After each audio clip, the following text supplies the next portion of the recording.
Assalamualaikum warahmatullahi wabarakatuh dan selamat sejahtera saya ucapkan kepada guru-guru, rakan-rakan dan penonton-penonton sekalian.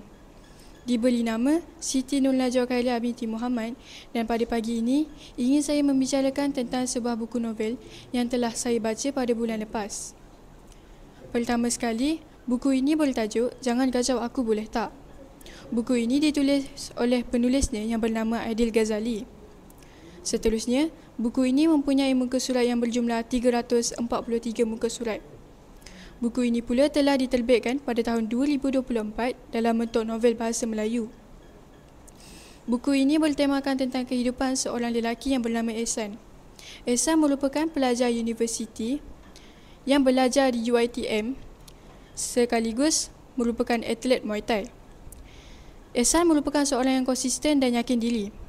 Selain watak Ehsan, terdapat juga Dahlia yang belajar juga di universiti sama seperti Ehsan. Walaupun hidup mereka berkait rapat, Ehsan dan Dahlia tidak pernah bergaul baik dan sentiasa bertengkar. Kisah ini bermula daripada Ehsan yang rapat dengan ibunya, namun perkara yang sama tidak terjadi kepada ayahnya. Selain ibu dan ayah, Ehsan juga mempunyai seorang kakak. Pada awalnya, Ehsan yang ingin ke Thailand untuk belajar Muay Thai, namun ditolak dan dilarang oleh ibunya sekaligus guru yang mengajarnya Muay Thai, Deng. Kerana itu, Ehsan membuat keputusan untuk fokus kembali kepada pelajaran. Sehinggalah pada suatu hari, apabila Ehsan sedang menyertai pertandingan, Ehsan telah tewas pada pusingan pertama.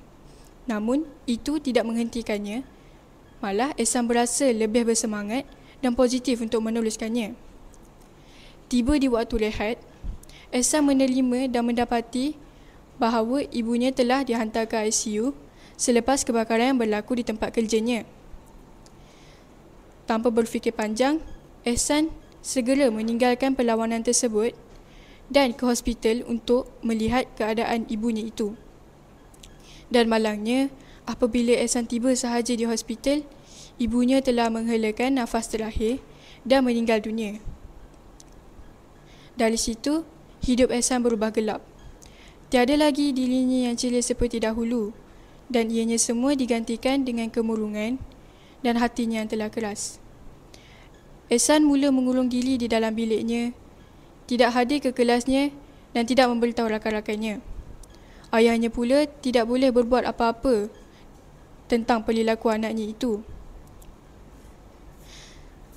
Apabila sahaja Ehsan berfikir bahawa dirinya akan kekal begitu, muncul Dahlia, pesaing ketatnya yang sudi untuk menolong Ehsan dan mengembalikan dirinya seperti dahulu lagi. Namun, Ehsan menolaknya buat beberapa kali dan apabila masa berlalu, Ehsan mula merasa menyesal dan apabila keadaan kembali baik seperti biasa, Ehsan dan Dahlia telah bergaul semula dan dari situ keadaan Ehsan semakin baik. Keadaan Ehsan pulih semula, malahan hubungannya bersama ayahnya bertambah erat sejak ketiadaan ibunya. Tamatlah cerita dari sini. Pada saya, yang saya suka pada buku ini ialah alur ceritanya yang mengajarkan kita tentang keikhlasan dan usaha. Nilai dan pengajaran yang saya dapat daripada buku ini juga ialah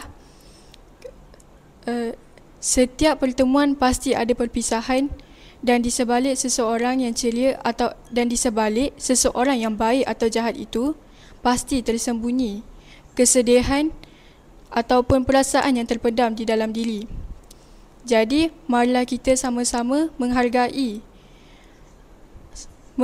seseorang itu sebelum terlambat.